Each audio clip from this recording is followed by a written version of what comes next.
Welcome to our video. I'm Dr. Gloria Horsley from the Open to Hope Foundation, and today I'm going to interview a very special friend, Neil Chethik, because he's the executive editor of our website at opentohope.com. Hi, Neil. Hi, great to see you.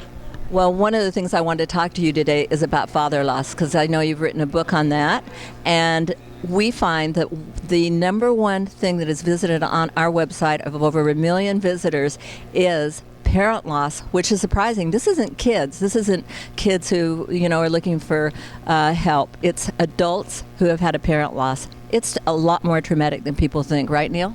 It is. And in fact, one of the things that I found was that for men who lose their fathers, that is the biggest death that they've experienced in their lives to that point.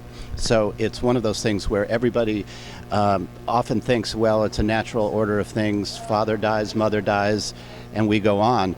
But actually, it has a tremendous impact on people's lives.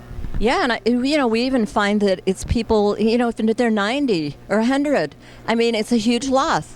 Yes, I talked with people, who had lost their fathers as early as childhood and as late as 65, and those 65-year-olds also had deep emotions going with it. The one positive thing about losing a father later is that you often have lost little bits of him along the way. He isn't as, physically spry, he isn't as mentally acute, so he starts to diminish somewhat, and so in that sense you kind of have a gradual loss, but there's nothing like the actual death to bring home all the emotions. Right. Now, what would be a couple of pieces of advice you would give to the men out there who've lost their dad?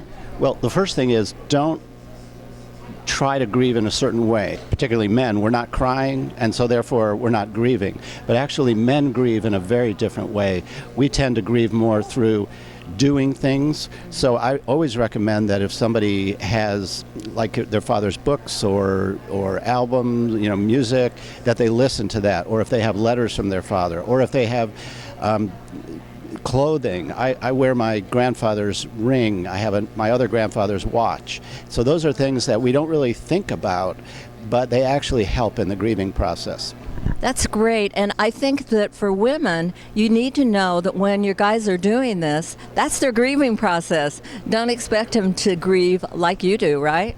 Absolutely. In fact, you can help men most by being there, but not being intrusive, because most men feel like they need some space after a death, and a lot of women will go, "What's wrong? You should do this," or talk to me.